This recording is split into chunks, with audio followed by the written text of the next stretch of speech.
Praise the Lord హల్లెలూయా. ఈ విశ్వాస గృహం అనే ప్రోగ్రామ్‌కి మీకు స్వాగతం. ఒక స్తుతి పాటతో, ప్రార్థనతో మనం దేవుని వాక్యం ధ్యానిస్తాం.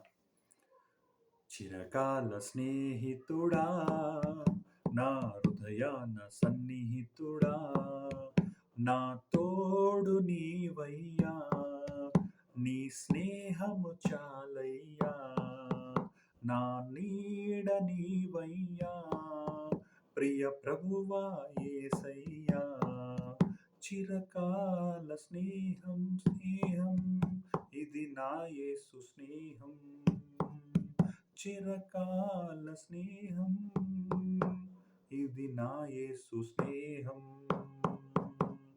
బంధువులు వెలివేసిన వెలివేయని స్నేహం, లోకాన లేనట్టి ఓ దివ్య స్నేహం, నా యేసుని స్నేహం. కష్టాలలో కన్నీళ్ళలో నన్ను మోయు నీ స్నేహం, నన్ను ధైర్యపరచి ఆదరణ కలిగించు నా యేసుని స్నేహం, చిరకాల స్నేహం ఇది నా యేసు స్నేహం, చిరకాల స్నేహం ఇది నా యేసు స్నేహం. చిరకాల స్నేహితుడా, నా హృదయాన సన్నిహితుడా, చిరకాల స్నేహితుడా, నా హృదయాన సన్నిహితుడా, నా తోడు నీవయ్యా, నీ స్నేహము చాలయ్యా, నా నీడ నీవయ్యా, ప్రియ ప్రభువా యేసయ్యా, చిరకాల స్నేహం ఇది నా యేసు స్నేహం, చిరకాల స్నేహం ఇది నా యేసు స్నేహం. ప్రైజ్ ద లార్డ్ హల్లెలూయా. అవును తండ్రి, స్నేహితులు, బంధువులు అందరూ మా చేయి విడిచేస్తారు తండ్రి. కానీ నీ స్నేహం చిరకాలం ఉంటుందని మీరు నిరూపించారు తండ్రి మా జీవితంలో. అవును తండ్రి, ఎవరు మా తోడు లేకుండా ఉండినను మీరు మా తోడు ఉంటారని మీరు వాగ్దానం ఇచ్చారు తండ్రి. మమ్మల్ని అనాథగా మీరు విడువరని, ఎడబాయరని మాకు వాగ్దానం ఇచ్చారు తండ్రి. నిన్న నేడు నిరంతరం ఒకటే రీతిగా ఉన్న దేవా, మాతో ఉండి మీ ఆత్మతో, మీ పరిశుద్ధాత్మతో మాకు నడిపిస్తున్న మా దేవా, మీకు వందనాలు చెల్లిస్తున్నాం తండ్రి. ఈ సమయంలో ఏ బిడ్డ అయితే, ఏ కుటుంబం అయితే మీ స్నేహం లేకుండా జీవిస్తున్నారు తండ్రి, అట్టి బిడ్డలకు మీరు దర్శించండి తండ్రి.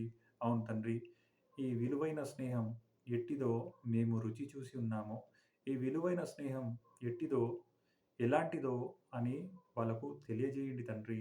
అవును తండ్రి, ఈ విలువైన స్నేహం, ఆ ప్రేమ వాళ్ళ హృదయంలో కుమ్మరించింది తండ్రి. అవును తండ్రి, అలాంటి స్నేహం, మీలాంటి స్నేహం, మీలాంటి స్నేహితుడు మీ ప్రతి బిడ్డకు ఇవ్వండి తండ్రి. అదే యేసు స్నేహం వాళ్ళకు దయచేసి ఇవ్వమని యేసుక్రీస్తు నామంలో అడిగి వేడుకుంటున్నాను తండ్రి. Amen. Amen. Praise the Lord హల్లెలూయా. పాట విన్నారు కదండీ. చిరకాల స్నేహం ఇది నా యేసు స్నేహం అని పాట ఉంది. ఈ లోకంలో కష్టాలొచ్చినా, నష్టాలొచ్చినా, అవమానం, నిందలొచ్చినా అందరూ మన చెయ్యి విడిచిపెట్టేస్తారు. కానీ యేసయ్య మన చెయ్యి ఎప్పుడూ విడువడు. అది నా జీవితంలో నేను చూసి ఉన్నాను. నేను బంధువుల కంటే స్నేహితులనే ఎక్కువ ప్రేమించాను. నమ్మాను గూడా నా చిన్నప్పటి నుంచి. కానీ వాళ్ళు కూడా నన్ను మోసం చేశారు, వదిలిపెట్టారు. కానీ యేసయ్య ఎప్పుడూ నన్ను విడవలేదు. కానీ నేనే యేసయ్యను చాలా సార్లు విడిచిపెట్టాను. కానీ నిజమైన స్నేహము తెలుసుకున్న తర్వాత ఆయననే పట్టుకున్నాననమాట. ఎందుకంటే ఆయనను పట్టుకుంటే పోయిన బంధువులు, మిత్రులు, స్నేహితులు అందరూ మెల్లమెల్లగా వస్తున్నారు. ఒకరోజు మీతో సాక్ష్యము పలుకుతాను. షేర్ చేసుకుంటాను మీతో. అందుకోసము నిజమైన స్నేహితుడు ఎవరో మనము ఎంత తొందరగా మనము గ్రహిస్తే అంత మంచిది. ఎందుకంటే మోసం మోసం కాకుండా మన జీవితాలను కాపాడుకోవాలని ఇవాళ దేవుడు మాట్లాడుతుండేమో. ఇప్పుడు పాస్టర్ సారా గారు ఇక్కడ ఉన్నారు. ఆమె దేవుని వాక్యం చెప్తుండగా మనము శ్రద్ధగా విని మన జీవితాలను, మన తలంపులను, మన హృదయాలను, మన కుటుంబాలను మనం దేవుని వాక్యంలో కట్టుకుందాం. Praise the lord.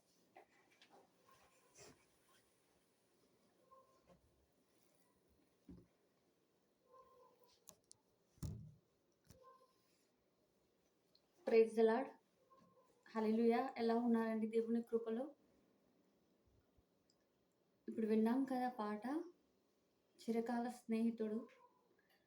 నేను ప్రేర్ చేశాను, దేవా ఈరోజు నీ బిడ్డలకు ఏం చెప్పాలి అని. కానీ దేవుడు ఒక మాట చెప్పాడు, నేను నిజమైన స్నేహితుడను, నిన్ను ఎడబాయను, విడువను ఎడబాయను. నా ప్రేమను తెలియచేయి, నా స్నేహాన్ని తెలియచేయి. నువ్వు రుచి చూచావు కదా. ఇలా ఎంతమంది జీవితాలు పాడైపోతున్నారు. అబ్బాయిలు, అమ్మాయిలు వాళ్ళ జీవితాలను పతనం చేసుకుంటున్నారు. జాగ్రత్త పడమని చెప్పు అని దేవుడు సెలవిచ్చాడు. నిజమైన స్నేహితుడంట దుర్దశలో చెయ్యి విడవడంట. దుర్దశ అంటే బలహీనతలో సహాయం లేని ఇప్పుడు చెయ్యి విడవడంట. అలాంటి స్నేహితుడే, ప్రాణం పెట్టే స్నేహితుడు మన దేవుడు. ఈరోజు ఆ స్నేహం కోరుకోవాలి అనుకుంటే సిద్ధపడి రండి. ఈరోజు పిలుస్తున్నాడు దేవుడు. ఆయన ప్రేమ అమూల్యమైనది, ఆ స్నేహము పవిత్రమైనది. స్నేహంలో కూడా పరిశుద్ధత ఉంది, పవిత్రత ఉంది, యథార్థత ఉంది. అదే మన యేసు స్నేహం. ప్రార్థన చేసుకుని ఈరోజు అంశం స్నేహం గురించి చెప్పమని నాకు దేవుడు ప్రేరేపించాడు. ప్రార్థన చేసుకుని వాక్యదానంలోకి వెళ్దాం. పరిశుద్ధుడా, ప్రేమ కలిగిన దేవ, సర్వోన్నతుడ, సర్వసంపన్నుడ, దయగల దేవ, నీ అగ్నితో అభిషేకించండి నాయన, నీ ఆత్మతో నింపండి నాయన. ఏ ఏ బిడ్డలైతే ఈ ప్రోగ్రాం చూస్తున్నారో, ఏ ఏ బంధకాలు ఉన్నారో, ఏ ఏ అమాయకత్వంలో ఉన్నారో, ఏ ఏ బలహీనతలో ఉన్నారో అది తెలియపరచండి ప్రభు. తెలియపరిచినందుకు వందనాలు నాయన. ఆ బిడ్డలు విని వారి జీవితాలను సరిచేసుకొని నిన్ను వెంబడించే కృపనివ్వండి నాయన. అవును తండ్రి, ఫలించే కృపనివ్వండి ప్రభువా. ఏ బిడ్డ నశించిపోవడం నీకు ఇష్టం లేదు ప్రభువా. ఏ బిడ్డ బలహీనుడు కావడం నీకు ఇష్టం లేదు నాయన. ప్రతి బిడ్డను దర్శించండి, జ్ఞాపకం చేసుకొని లేవనెత్తండి సయ్యా. ఆత్మ చెప్పు మాటలు చెవిగలవాడు వినును గాక రాజా. ఇదిగో దేవ, మరి సమయంలో ప్రార్థన ఆలకించినందుకు వందనాలయ. యేసునామంలో అడిగి వేడుకొంచున్నాము తండ్రి. Amen, amen. మన అంశము ఏంటో చెప్పండి. ఈరోజు మన అంశం ఏంటంటే, మీరు నా స్నేహితులు.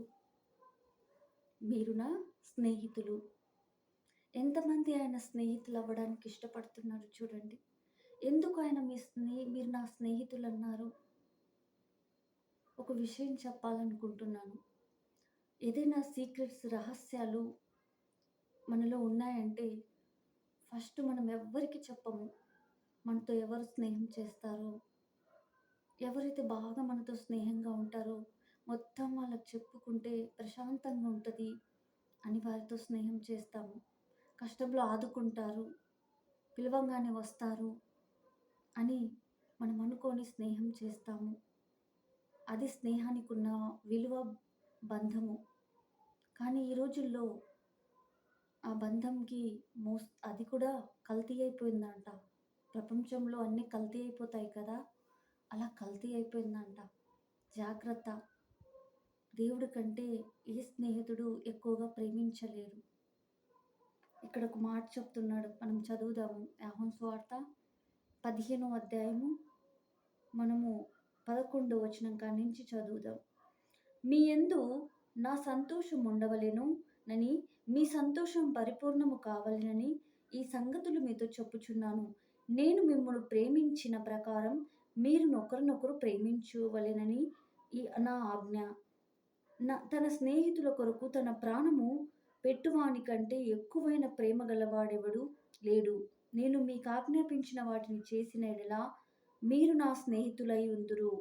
తన యజమానుడు చేయనది ఎరుగడు గనుక ఇక మిమ్మును దాసులని పిలవక స్నేహితులని పిలుస్తున్నాను. ఈ స్నేహము దేవుడంట మనల్ని దాసులని పిలవట్లేదంట, స్నేహితులని పిలుస్తున్నారంట. స్నేహితుడంటే ప్రాణం పెట్టేంత ప్రేమ అంట దేవుడికి. దేవుడు ఏ రహస్యాలు కూడా తను ప్రేమించిన వారికి చెప్పకుండా ఉండలేదంట. నేను అబ్రహాముతో దాచెదనా అన్నాడు. ఎందుకంటే అబ్రహామును దేవుడు స్నేహితుడిగా అంగీకరించాడు.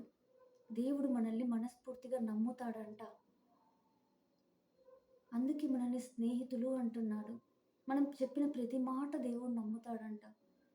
మనం ఎట్లాంటి వాళ్ళమైనా కూడా, మనం ఎలాంటి వాళ్ళమైనా కూడా దేవుడికి తెలుసు.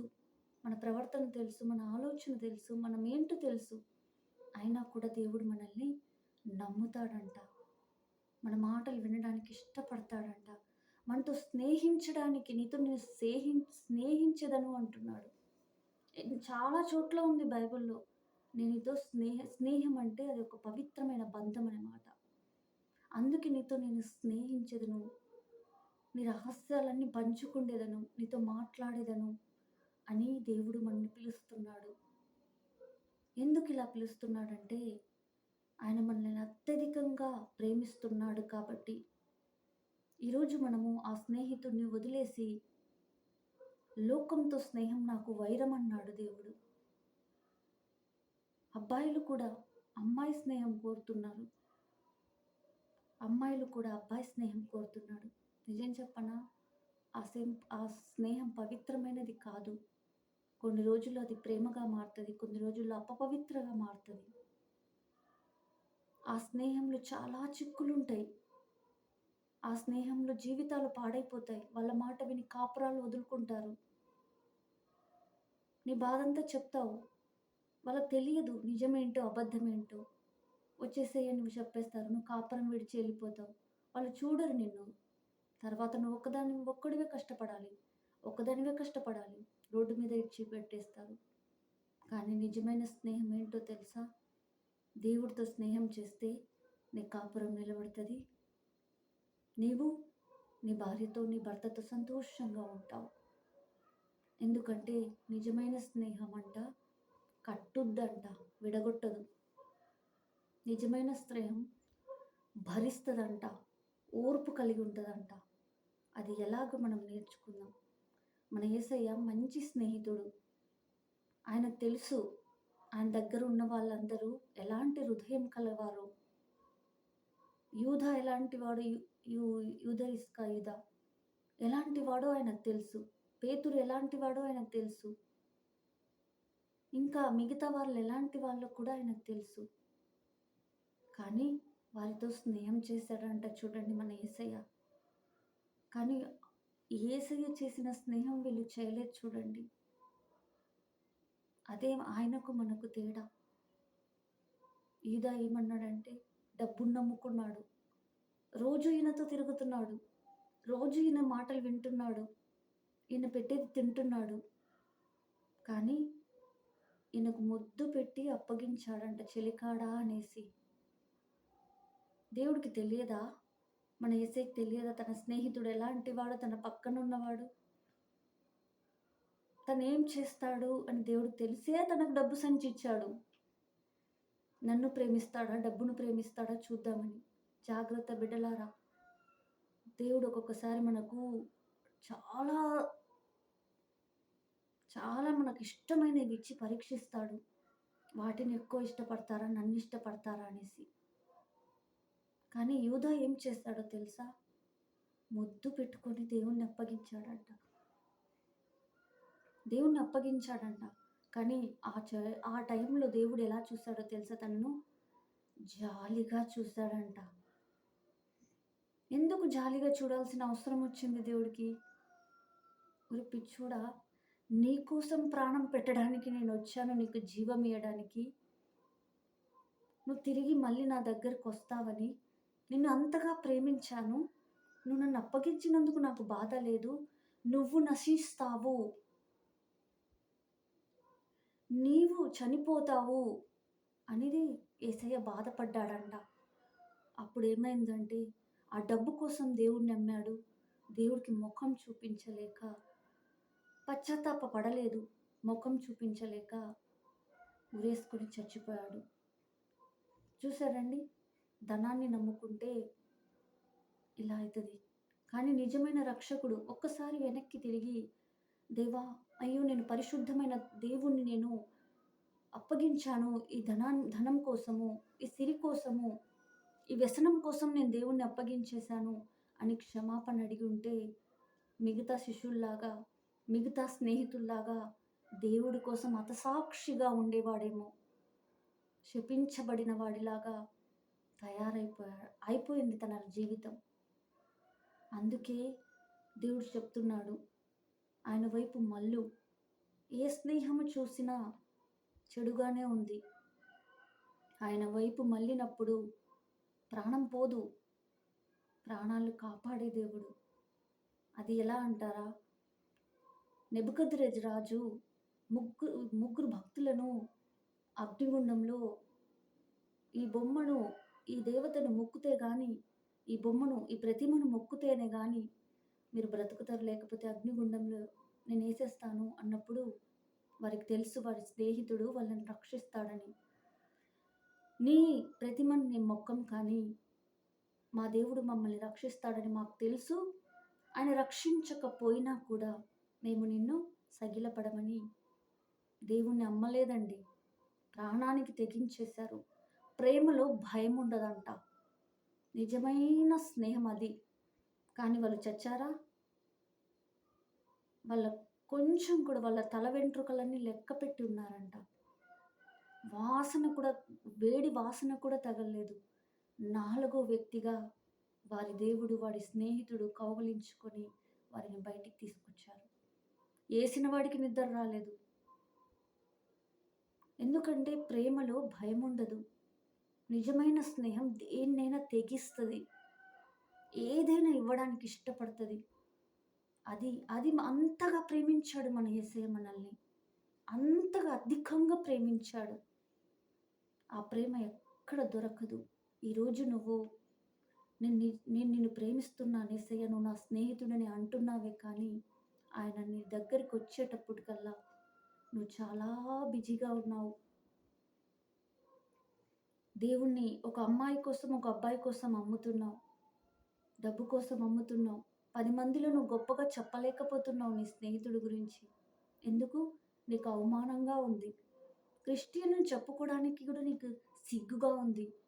ఈరోజు నీ స్నేహితుడి గురించి నీకు సిగ్గుపడుతున్నావే, రేపు దూతలతో ఘనమైన దూతలతో పరలోక రాజ్యంలో ఆయన నువ్వెవరో ఎరగవో అన్నప్పుడు ఎక్కడ ముఖం పెట్టుకోవాలి? ఏ పాతాళంలోకెళ్ళాలి? అని దేవుడు ప్రశ్నిస్తున్నాడు.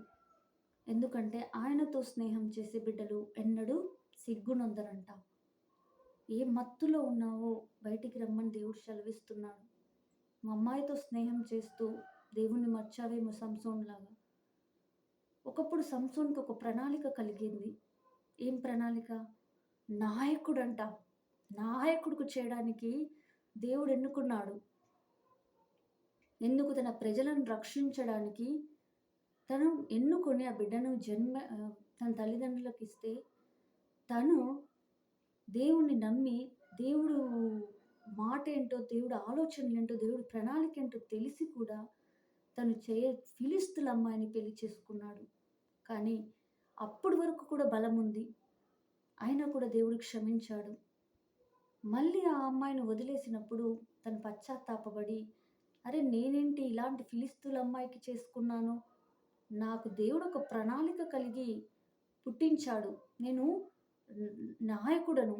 నేను నాయకుడిలాగా ప్రవర్తించాలి అని ఆలోచన చెయ్యకుండా ఒక ఎందుకు పనికిరాని స్త్రీతో స్నేహం పెట్టుకున్నాడు. స్నేహం పెట్టుకొని ఆ మత్తులో చూడండి స్నేహం ఎంత దూరమే తీసుకెళ్ళిందో. ఒకప్పుడు తను ఆ స్నేహం లేనప్పుడు ఫిలిష్తులందరిని చంపేసినాక తనకు దాహమేసిందంట. అప్పుడు ఒక మాట చెప్పాడంట. "నువ్వు ఇప్పుడు నన్ను చంపితే ఈ ఫిలిష్తీన్‌లో నేను చనిపోయినట్టు నాకు అవమానంగా ఉంటది. నాకు దాహమేస్తుంది. నాకు నీళ్ళివ్వు. ఇప్పుడు నేను చనిపోతే ఈ ఫిలిష్తీయుల్లాగా నేను కూడా ఒకడినిలాగా అయితది. వీళ్ళు నన్ను చంపినట్టు అయితది" అన్నప్పుడు దేవుడు నేలను చీల్చి దాహం ఇచ్చాడంట. ఎంత మంచి తను పలికాడు మాట. పలకంగానే అక్కడ నీటి మడుగొచ్చేసింది చూడండి. అదండి ప్రేమ అంటే, దేవుని ప్రేమ. కానీ అది కూడా గుర్తు లేకుండా ఒక స్త్రీ మాయలో పడి దేవుణ్ణే నిర్లక్ష్యం చేసి, తనకిచ్చిన అభిషేకం పోగొట్టుకొని, తనకిచ్చిన నాయకత్వం పోగొట్టుకొని, ఒక స్త్రీ మత్తులో పడి గుండు కొరిగించుకున్నాడు ఆ స్నేహం. కానీ ఆ గుండు కొరిగించుకేటప్పుడు కూడా తనకు ఆలోచన రాలేదు. అరే! నేను ఆ రోజు ఫైట్ చేసినప్పుడు దేవుడు నా పరువు పోతదనేసి దేవుడిని అడిగితే నీళ్ళు నాకు ఇచ్చాడు కదా! నేనేంటి ఇలాంటి స్త్రీ దగ్గర నేను నా రహస్యాలు చెప్పి గుండు కొరిగించుకుంటున్నాను అన్న శ్వాస రాలేదు. అన్న ధ్యాస రాలేదు. ఎందుకంటే మత్తులో, ఆ స్నేహం అనే మత్తులో, ఆ మాయం అనే మత్తులో, ఆ వ్యభిచారం అనే మత్తులో పడిపోయాడు. అది లోకానుసారమైన స్నేహం. ఆ మత్తులో నుంచి తేలుకుండేసరికి మొత్తం అయిపోయింది. జీవితమే అయిపోయింది. దేవుడాత్మ వెడలిపోయింది. వాళ్ళ చేతికి చిక్కావు. కళ్ళు పోగొట్టుకున్నావు. పిచ్చోల్లాగా అందరిలాగా ఎగతాళి చేయబడ్డావు. ఎందుకు? దేవుడి స్నేహం వెడలిపోయింది. నిన్ను పిలిచిన పిలుపేంటి? నీకిచ్చిన ఆ హోదా ఏంటి? నువ్వెవరసలు? ఎలాంటి జీవితం నీకిచ్చాడు దేవుడు? స్నేహితుడని పిలుస్తున్నాడు. నా బిడ్డ అని పిలుస్తున్నాడు. తన రక్తంతో కొన్నాడు. నువ్వు ఒక మనిషి కోసం దేవుడిని నమ్ముతావా? ఈ లోకానుసారమైన స్నేహం కోసం దేవుడిని వదిలేస్తావా? ఈ లోకాంశమైన సిరి కోసం దేవుడిని వదిలేస్తావా?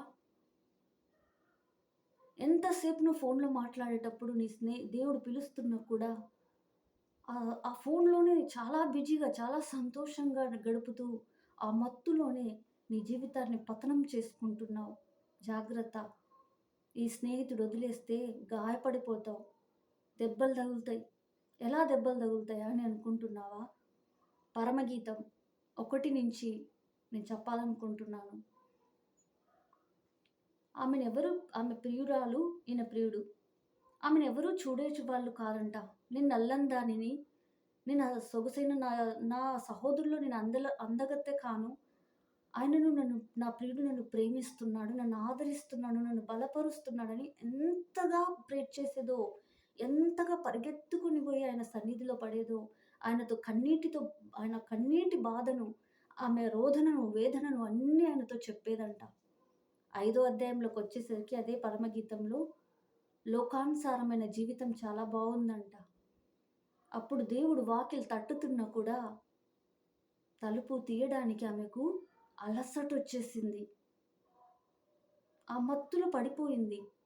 ఆ టయానికి తీసే వరకు దేవుడెళ్ళిపోయాడు. ఆయన స్నేహితుడు, ఆయన ప్రియుడు ఎళ్ళిపోయాడు. అప్పుడు ఆయన ప్రియుడు కోసం అంతా అయిపోయింది. జీవితమంతా నాశనం అయిపోయినాక వెతకడం మొదలైందంట. ఎప్పుడైతే మనలో నుంచి ఆత్మ వెడలిపోతామో మనం ఎందుకు పనికిరాము.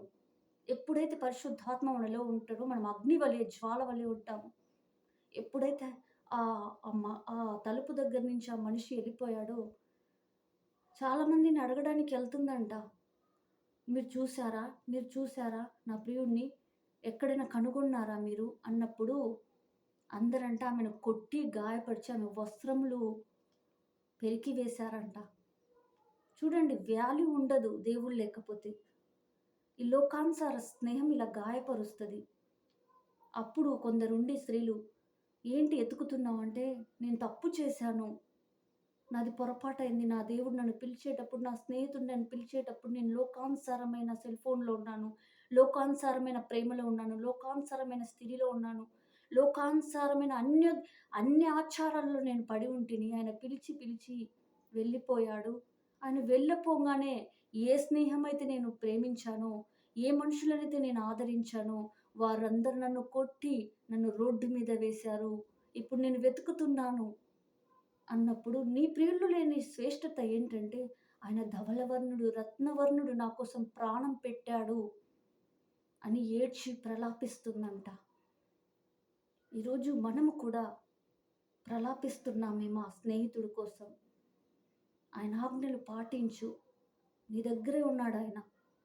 నువ్వెప్పుడు ఆయనకు అందుకే లోకానుసారమైన స్నేహం నీకు రోడ్డు మీద లాగుద్ది. మళ్ళీ చెప్తున్నాను. అనుభవంతో చెప్తున్నాను నేను.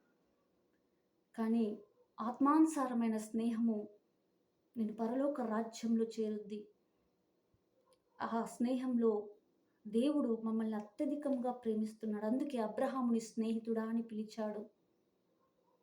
అబ్రహాంని స్నేహితుడా అని పిలిచాడు. మోషేను ఇల్లంతటిలో నమ్మకమైన వాడా అన్నాడు. దావీదుని నా ఇష్టానుసారుడా అన్నాడు. మరి మనల్ని కూడా చూసి దేవుడు సంతోషపడాలి. మన ప్రవర్తన ఆయన ప్రవర్తనలాగా ఉండాలి. ఎవరిని నమ్మకూడదు. దేవుడు తప్ప ఈ లోకంలో మనల్ని ఎవరు ప్రేమించలేరు. మాటలు ఎన్నో చెప్తారు. కానీ ఒకటి కూడా నెరవేర్చలేరు. ఈరోజు నువ్వు ఏ స్థితిలో ఉన్నావో, ఏ పరిస్థితిలో ఉన్నావో, ఎవరితో మాట్లాడుతున్నావో, ఏ కనెక్షన్ పెట్టుకున్నావో, పెళ్ళైన స్త్రీలకు మగపిల్లోళ్ళతో స్నేహమేంటి? పెళ్ళైన పురుషులకు ఆడపిల్లతో స్నేహమేంటి? నీ భర్తని ప్రేమించు. నీ భార్యను ప్రేమించు. ఆమెతో స్నేహంగా ఉండు. మీరనుకుంటున్నారు, ఆడపిల్లల కంటే మగపిల్లలకు చాలా కోపమొస్తది. వేడే అబ్బాయితో స్నేహం పెట్టుకుంటే. వాళ్ళకి నచ్చదు. అలాంటి తప్పు చేసుకొని కాపురాలని పాడు చేసుకోవద్దు. ఏ స్నేహితుడు నీ కాపురాన్ని కట్టడు, నీ కూల్చడం తప్ప. ఏ స్నేహితులు, ఏ స్నేహితురాలు నీ కాపురాన్ని కట్టదు. ఫోన్లు కూడా చెయ్యొద్దు, మాట్లాడవద్దు. నీకు వివాహమైంది.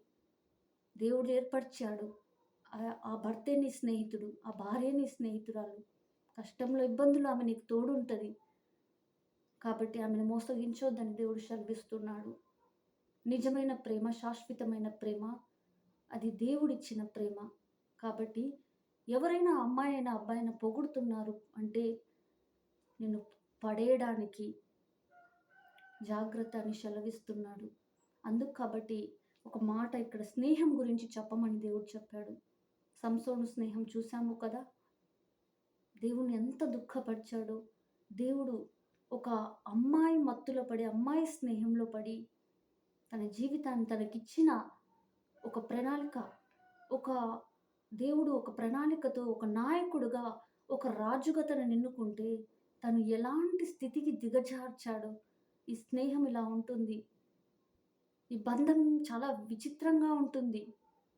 కానీ తర్వాత చాలా గాయపడాల్సిందొస్తది. ముందే సరిచేసుకోండి. మీకు తగిన హోదాను చూసి స్నేహం చేసే వారితో దూరంగా ఉండండి. అందం చూసి స్నేహం చేసే వారితో దూరంగా ఉండండి. చదువును చూసి స్నేహం చేస్తారు కొందరు. అవసరతలను చూసి స్నేహం చేస్తారు. ఇలాంటి వాళ్ళతో దూరంగా ఉండండి. ఇలాంటి వాళ్ళతో ఎంత దూరంగా ఉంటే అంత మంచిది.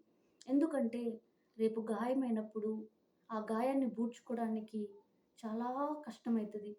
అందుకే నిజమైన స్నేహితుడు ఉన్నాడనుకోండి, ఆయనే మన యేసయ్య. మనల్ని గైడ్ చేస్తాడు. మనకు మంచి మాటలు నేర్పిస్తాడు. పరిశుద్ధాత్ముడు నడిపిస్తాడు. ఈ దారిలోకి రాకు, ఈ దారిలోకెళ్ళు అనేసి. అందుకు కాబట్టి ఒకవేళ ఇప్పుడు వరకు మనము ఆయనకు దూరంగా ఉన్నామేమో, ప్రార్థనకు ఆయన మాట్లాడాలి, మనతో కలిసి మాట్లాడాలి. మన మాటలు వినాలి. ఆయన కూడా మనతో మాట్లాడాలని వెయిట్ చేస్తారు. మీకు తెలుసా? దేవుడు ఎన్నో మాటలు మాట్లాడాలనుకుంటారు మన జీవితం గురించి. మనకొక ప్రణాళిక ఉంది. మనం ఉట్టిగా జన్మించలేదు. మనం ఉట్టిగా కొనబడలేదు ఆయన రక్తంలో. ఒక ప్లాన్ ఉంది ఆయనకు మన ఎడల. మనకేదో చేయాలనుకుంటాడు. కానీ మనము మన ఆలోచనతో, మన తలంపులతో, మన స్నేహంతో, మన కోరికలతో దేవుడి ప్లాన్స్‌ని మనం వ్యర్థపరుస్తాము, తీసివేస్తాము. తర్వాత మనము నష్టపోతాము, పడిపోతాము. పడిపోయినప్పుడు ఎవ్వరు లేవనెత్తడు. దేవుడు తప్ప ఎవ్వరు చెయ్యందించరు. ఉన్నప్పుడే నీ దగ్గర ఉన్నప్పుడే అందరూ నీకు సహాయం చేయడానికొస్తాడు. ఏమీ లేనప్పుడు చూడు నీకెవ్వరు సహాయం చెయ్యరు. చేసేవాడు, ఆదరించేవాడు, బలపరిచేవాడు నేనేనని దేవుడే వస్తాడు. ఎప్పుడైతే ఆయన వైపు నువ్వు తిరుగుతావో, ఇప్పటి వరకు నష్టపోయావేమో, ఇక నష్టపోకు. నిజమైన స్నేహితుడు నిన్ను ప్రేమించేవాడు ఆయన తప్ప ఎవ్వరూ ప్రేమించరు. యోహాను సువార్త 11 నుంచి 15వ అధ్యాయం 1 నుంచి 19 వరకు చదవండి. దేవుడి ప్రేమ అర్థమైతది. నిజమైన ద్రాక్షావల్లిని నేను, నా వ్యవసాయకుడు నాలో పనికిరాని తీగలు ఆయన పారవేస్తాడు. పరిశుద్ధమైన పాత్రగా, ఫలించే బిడ్డగా నన్ను మారుస్తాడు అంటున్నాడు. నువ్వు అలా మారడానికి ఈరోజు సిద్ధంగా ఉండు. ఎందుకు దేవుడి స్నేహం గురించి గుర్తు చేశాడు. ఎందరి జీవితాలు పాడైపోతున్నారో, ఎందరు అబ్బాయిల జీవితాలు పాడైతున్నాయో, ఎందరు అమ్మాయిల జీవితాలు పాడైపోతున్నాయో అనేసి. నిజమైన స్నేహం తెలుసుకోవాలంటే బైబిల్ చదవండి. యోహాను సువార్త 15వ అధ్యాయం చదవండి. ఆయన ఎలా ప్రేమిస్తున్నాడో, ఆయన ఏం కోరుకుంటున్నాడో, మనకి ఏం చేయాలనుకుంటున్నాడో, ఆయనతో స్నేహం చేస్తే నష్టపోయిన వారు ఎవ్వరూ లేరు. పేతురు కూడా చెప్పాడు, ఈయన ఎవరో నాకు తెలీదు చనిపోయేటప్పుడు. కానీ మళ్ళీ దేవా నన్ను క్షమించు, నేను నువ్వెవరో అని తెలియదని చెప్పాను అని ఎప్పుడైతే క్షమాపణ అడిగాడో హతసాక్షిగా మారాడండి పేతురు. అలా ఎందుకు హతసాక్షిగా మారాడంటే ప్రేమలో భయం ఉండదంట. మరణం వరకు ఉంటదంట ఆ స్నేహం. మరణం తప్ప అసలు ఏది కూడా వేరు చేయదంట దేవుడి స్నేహం. ఈరోజు అలాంటి స్నేహం ఎక్కడుంది? కొంచెం కష్టం వస్తే వదిలేసే స్నేహం, కొంచెం కష్టం వస్తే ఇబ్బందిలో వాళ్ళ బతుకంతా బయట పెట్టే స్నేహం ఉంది. ఏదైనా చెప్పుకోవాలి, ఏదైనా చెయ్యాలి అంటే దేవుడితోనే చెప్పండి. ఇంకెవ్వరితో ఏ స్నేహితులతో చెప్పొద్దు. మోకరిల్లి మీ రూమ్‌లోకెళ్ళి మోకరిల్లి ప్రార్థన చేయండి. దేవా నా పరిస్థితి ఇది. నువ్వు నా మంచి స్నేహితుడివి కదా! నాతో ఉండు. నన్ను నడిపించు. నీకు నచ్చనివేమైనా ఉంటే అవి తీసివేయి అని ప్రార్థన చేయండి. ప్రార్థన చేసుకుందాం. ఈరోజు విన్నాం కదా నిజమైన స్నేహం. పరిశుద్ధుడా, ప్రేమ కలిగిన దేవ, సర్వోన్నతుడ, సర్వసంపన్నుడ, దయగల దేవ, నీ అగ్నితో అభిషేకించండి, నీ ఆత్మతో నింపండి నాయన. యోహాను సువార్త 15వ అధ్యాయంతో మీరు మాట్లాడారు నాయన. అవును తండ్రి, నిజమైన స్నేహం విడవక ఎడబాక కృప చూపును తండ్రి. అవును తండ్రి, ప్రతి విషయంలో తోడుని నడిపించు నాయన. ఏ బిడ్డ అయితే వింటున్నారో వారిని దర్శించండి, జ్ఞాపకం చేసుకొని లేవనెత్తండి నాయన. నువ్వెందుకు గుర్తు చేశావో, ఎవరి ప్రాబ్లంలో ఉన్నారో, ఎవరిలా బాధలో ఉన్నారో నాకైతే తెలియదు కానీ, ప్రతి ఒక్క మనోనేత్రంలో, ప్రతి ఒక్క హృదయం ఎరిగిన దేవుడివి నీవే తండ్రి. ఇదిగో తండ్రి, ప్రతి బిడ్డను దర్శించి జ్ఞాపకం చేసుకొని, ఈ లోకం వైపు కాకుండా నీ వైపు ఆకర్షించి నీతో స్నేహం చేసే కృపనివ్వండి నాయన. అవును తండ్రి, రాత్రి పూటలు పడుకోకుండా మరి రహస్యంగా ఏవైతే ఫోన్లు మాట్లాడుతున్నారో, ఏవైతే దొంగగా వాళ్ళు ఆలోచన చేస్తున్నారో అవన్నీ కొట్టివేయండి ప్రభువా. అవును తండ్రి, ఏదైనా వారి జీవితంలో యథార్థత ఉండేలాగా చూడండి ప్రభువా. ఇదిగో తండ్రి, యథార్థతను కోరుకుంటున్నావు నాయన. ప్రతి బిడ్డను దర్శించి జ్ఞాపకం చేసుకొని లేవనెత్తండి యేసయ్య. ఈ సమయంలో ప్రార్థన ఆలకించినందుకు వందనాలయ. యేసు నామములో అడిగి వేడుకుంటున్నాము తండ్రి. ఆమేన్. పరలోకమందున్న మా యొక్క తండ్రి, మీ నామం పరిశుద్ధపరచబడును గాక, మీ రాజ్యం వచ్చును గాక, పరలోకంలో మీ చిత్తం నెరవేరినట్టు భూమి యందు మా యందు నెరవేరును గాక. మనదిన ఆహారం మాకు దయచేయండి, మా రుణస్థులను మేము క్షమించినట్టు మా రుణములు మీరు క్షమించండి. మాకు శోధనలోకి తేక దుష్టుని నుంచి తప్పించండి. ఎందుకనగా రాజ్యం, మహిమ, బలము సమస్తం నీదే ఉంది మా తండ్రి. సమయంలో ప్రార్థనలన్నిటికీ జవాబిచ్చినందుకు వందనాలయ. యేసు నామములో అడిగి వేడుకుంటున్నాము తండ్రి. Amen. Amen. Praise the Lord. హల్లెలూయా.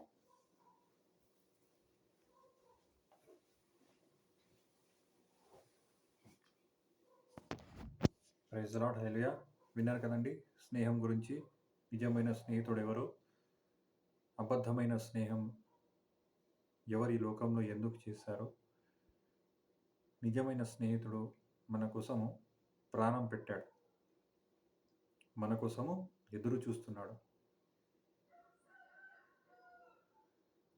నిజమైన స్నేహితుడు యేసయ్య మన కోసం ప్రాణం పెట్టి మూడో దినం లేచాడు. మనము మన కోసం తండ్రి దగ్గర, పరలోక తండ్రి దగ్గర ఎళ్లి ఆయన మన కోసం ఆదరణకర్త అనగా పరిశుద్ధాత్మ దేవుడిని మన కోసము పంపించి ఉన్నాడు, అనుగ్రహించి ఉన్నాడు. మనము పరిశుద్ధాత్మ లేకపోతే, మన జీవితంలో పరిశుద్ధాత్మ దేవుడు లేకపోతే మనము విచ్చలవిడిగా ఈ లోకంలో ఎవరితో పడితే వాళ్ళతో స్నేహం చేస్తాము.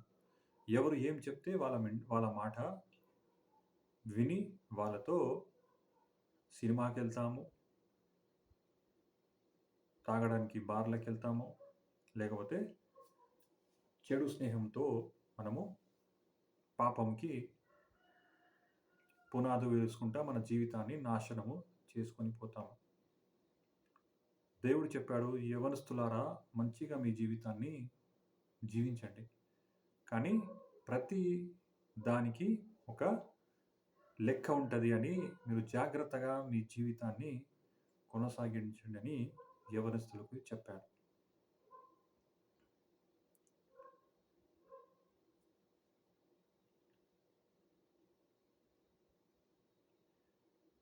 దేవుడు ఎంత ప్రయాసపడుతున్నాడో వాళ్ళ పిల్లల్ని పరలోకం తీసుకురావాలని, ఇంకోవైపు సాతాను కూడా ప్రయత్నం చేస్తూ ఉంటాడు. దేవుని బిడ్డలకి ఆయన నరకాగ్నిలో తీసుకెళ్ళడానికి. ఈ ఫోన్లు వచ్చిన తర్వాత, ఇంటర్నెట్లు వచ్చిన తర్వాత చాలామంది యవ్వనస్తులే కాదు, ముసలి వాళ్ళు కూడా ఈ ప్రేమ అనే మాయలో, ప్రేమ అబద్ధ ప్రేమ అనే స్నేహంలో వాళ్ళు కూడా మోసపడిపోతున్నారు. చాలామంది వివాహం అయిన తర్వాత, వాళ్ళకు పిల్లలు ఉన్న తర్వాత కూడా వాళ్ళు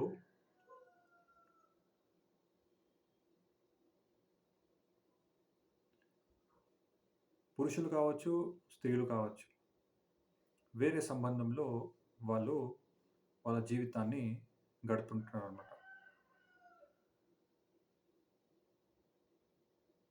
నాకు తెలిసిన వ్యక్తులు కూడా నేను అడుగుతాననమాట నాకు తెలిసినప్పుడు. నీకు ఈ వివాహం అయింది కదా!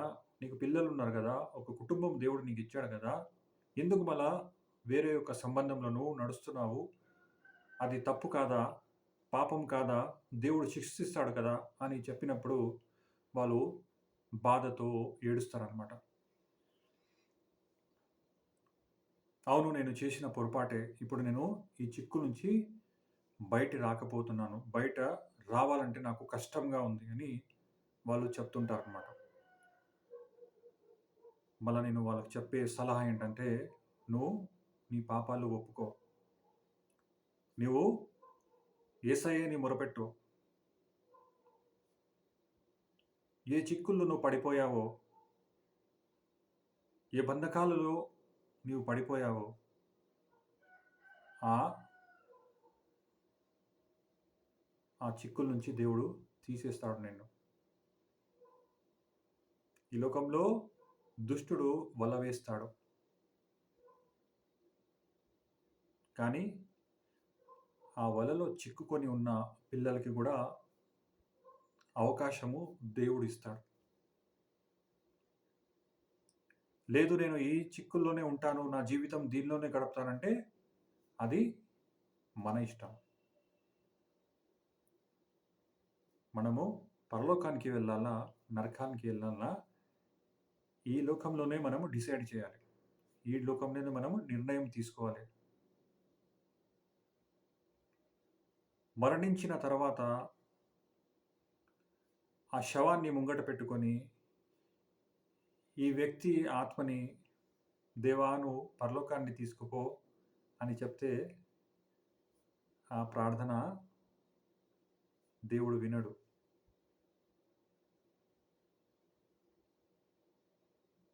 మరణించిన తర్వాత ఆ శవాన్ని ఎవరిదైతే ఉన్నదో ఆ ఆత్మకు శాంతి కలగాలి అని మనం ఎంత ప్రార్థించినా దేవుడు వినడు.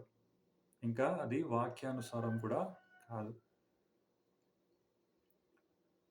ఏ వ్యక్తి అయితే ఆయన ఆత్మకు శాంతి కొనుక్కుంటున్నాడో, అని కావాలని అనుకుంటున్నాడో, ఆయన దేవుని రాజ్యంలో నిత్య జీవం ఆయనతో ఉండాలని కోరుకుంటున్నాడో, ఈ లోకంలోనే బ్రతికి ఉన్నప్పుడు ప్రయాసపడాలి. పాపాన్ని జయించి, మరణాన్ని జయించిన దేవుడితో నడవాలి. ఈ పోరాటం జీవితమంతా ఉంటది. మనం ఈ శరీరంలో ఉన్నప్పుడు అంతా ఆ పోరాటం ఉంటది. ఆత్మకు, శరీరానికి. అందుకోసము శరీరము మట్టిలో కలిసిపోతది. అందుకోసము ఈ శరీరం వెనుక వెళ్ళవద్దు. మన ఆత్మ పురుషుడికి మనము బలం ఇవ్వాలంటే, మనము దేవుడితో ప్రతి దినము నడవాలి. ఎడతెగక ప్రార్థించాలి. అనుదినము ఆరాధించాలి ఆత్మతో, సత్యంతో. దేవుని సంఘం కోసం, దేవుని రాజ్యం కోసం ప్రయాసపడాలి. అందుకోసము నిజమైన స్నేహితుడు మన యేసయ్య. మనం నిజమైన స్నేహితుడు స్నేహం చేస్తే, సాతాను స్నేహితులు దూరమైపోతారు. మన హృదయపూర్వకంగా, మనస్ఫూర్తిగా, సత్యంతో మనము యేసు ప్రభుతో నడుచుకొని పోతే, పరిశుద్ధ గ్రంథంలో ప్రతి మాట మనము నడుచుకొని పోతే, మన జీవితం వాక్యం ద్వారా కట్టుకొని పోతే, మన జీవితము చాలా బాగుంటది. ఈ లోకంలో చాలామంది వాళ్ళ ముఖం మీద నవ్వుండదు. వాళ్ళ జీవితంలో శాంతి, సమాధానం ఉండదు. ఒక వ్యక్తి నాకు తెలుసు. చాలామంది తెలుసు కానీ,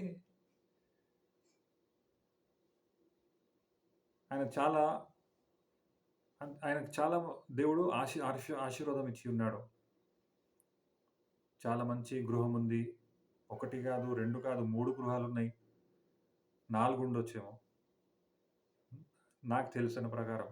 ఆయనకు 8 గృహాలు కూడా దేవుడు ఇచ్చి ఉన్నాడు. ఆయన దాచిపెట్టుకుంటాడు కొన్నిసార్లు. చాలా మంచి భార్య, చాలా మంచి పిల్లలు ఇచ్చి ఉన్నారు. చాలా మంచి ఉద్యోగము దేవుడిచ్చి ఉన్నాడు. కానీ ఎప్పుడు చూసినా టెన్షన్ మనిషి. ఎప్పుడు చూసినా టెన్షన్.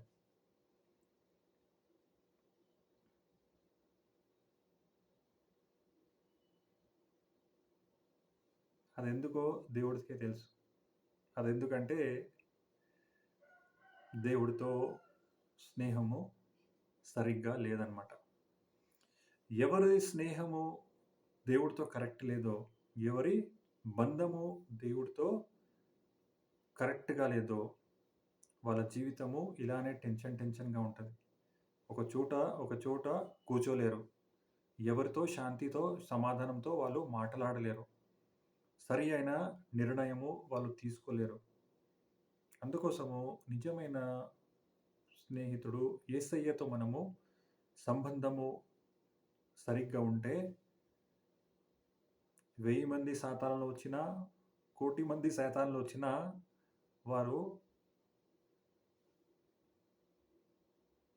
పారిపోవాల్సిందే. వెలుగుకి, చీకటికి ఏమి సంబంధం? పవిత్రునికి అపవిత్రతో ఏమి సంబంధం?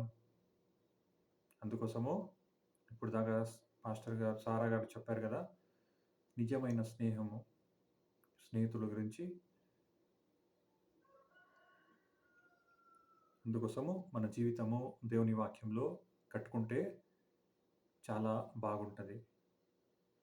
పొరపాటు చేసిన తర్వాత కూడా దేవుడు హృదయపూర్వకంగా మనము దేవుని తట్టు తిరిగితే, ఆయన మన జీవితాలను మారుస్తాడు.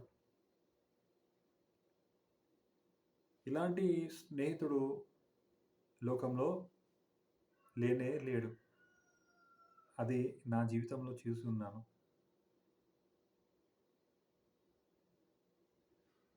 ఈ లోకంలో చాలామంది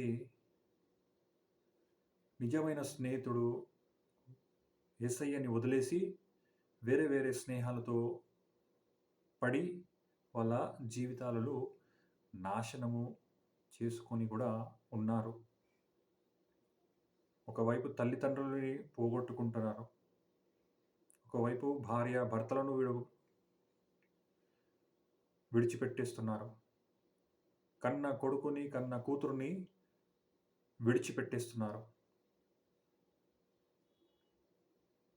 అలాంటి మోసకరమైన స్నేహితులతో మీరు చాలా జాగ్రత్తగా ఉండండి. ఒకవేళ మీకు తెలియదు ఎవరు నిజమైన స్నేహితుడు, ఎవరు మోసకరమైన స్నేహితుడంటే మీరు ప్రార్థించండి. నా జీవితంలో ఎవరైనా దుష్టుడు స్నేహితులుంటే వాళ్ళు ఇవాళ నుంచి నాతో కనెక్షన్‌లో ఉండకూడదు అని చెప్తే దేవుడు ప్రార్థన వింటాడు. నేను ఒకప్పుడు తాగుబోతులతో స్నేహం చేశాను. తాగుబోతులతో స్నేహం చేశాను. ఎక్కడ వెళ్ళినా 10 మంది తాగుబోతులతోనే తిరుగుతుండే.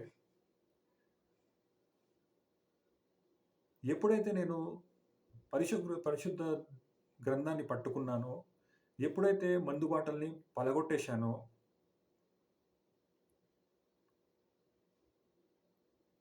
ఆ తాగుబోతు గుంపే మాయమైపోయింది. అందుకోసము నిర్ణయము మనం తీసుకోవాలి. చాలా జాగ్రత్తగా మనము మన నిర్ణయము తీసుకోవాలి. దొంగవాడు దొంగ వాళ్ళతోనే స్నేహం చేస్తాడు. వ్యభిచారం ఉన్నవాడు వ్యభిచారం వాళ్ళతోనే స్నేహం చేసుకుంటా పోతాడు. తాగుబోతువాడు తాగుబోతులనే స్నేహం చేసుకొని పోతాడు. మోసం చేయాలంటే మోసం చేసుకునే వాళ్ళతోనే స్నేహం చేసుకుంటా పోతాడు. మన పిల్లలు ఎలాంటి వాళ్ళు మనం తెలుసుకోవాలంటే వాళ్ళ స్నేహితులకు చూడాలి. మన తల్లిదండ్రులు ఎలాంటి వాళ్ళంటే వాళ్ళ స్నేహితులకు చూస్తే తెలిసిపోతది.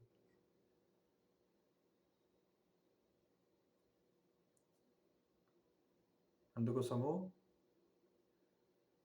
పవిత్ర గ్రంథంలో మనకు ఇచ్చి ఉన్నాడు. అది చదువుకొని పోతే దుష్ట స్నేహిత్వము మొత్తము నాశనమైపోద్ది. మనకు తెలుసు ఫలానా వ్యక్తి దుష్టుడి నుంచి ఉన్నాడు. అయినా కానీ మనము వాళ్ళతో స్నేహం చేస్తాం. పాపానికి జీతము మరణము. అది మనం గుర్తుపెట్టుకోవాలి. మనము తల్లిదండ్రులని మోసం చేయొచ్చు, భార్య భర్తలను మోసం చేయొచ్చు, పిల్లల్ని మోసం చేయొచ్చు, కానీ దేవుడిని మోసం చేయలేము. దేవుడు చాలాసార్లు ప్రేమగా మనకు చెప్తాడు, సరి అయిన దారిలో రా బిడ్డ అని. తర్వాత ప్రేమతో వాళ్ళ బిడ్డలు వింటలేరంటే మంచిగా గట్టిగా ఒక దెబ్బ కొట్టి ఆయన దారిలో ఎలా తీసుకురావాలో మన తండ్రికి తెలుసు.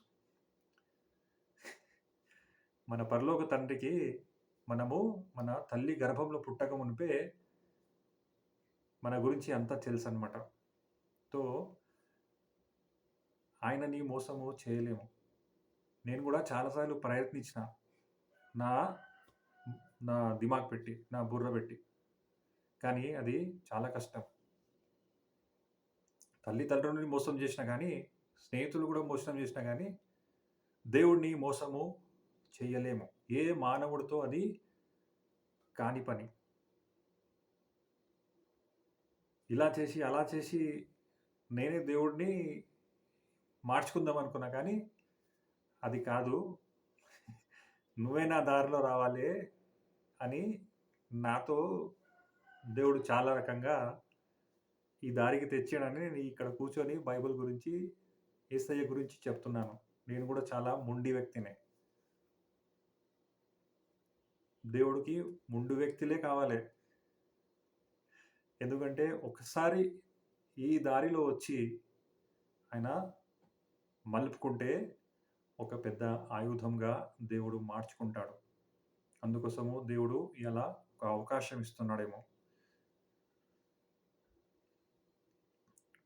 మన జీవితాలను మార్చుకోవడానికి.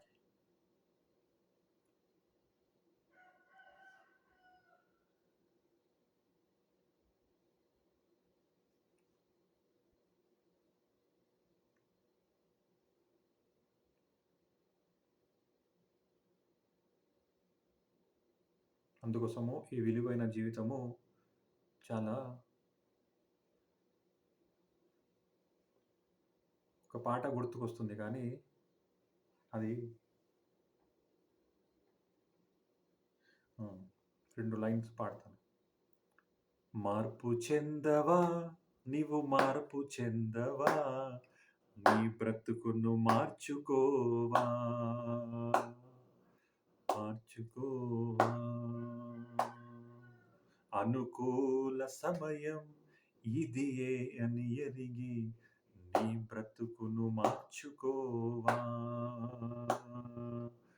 ఇది సమయము ప్రభువుని అంగీకరించి నీ బ్రతుకును మార్చుకోవా. చాలా మంచి పాట ఇది. మన జీవితానికి చాలా విలువైన పాట. మన బ్రతుకులు మారాలని ఆయన మన కోసం ప్రాణం పెట్టాడు. ఆయన శరీరంలో ఉన్న రక్తాన్ని, నీళ్లను ధారపోశాడు.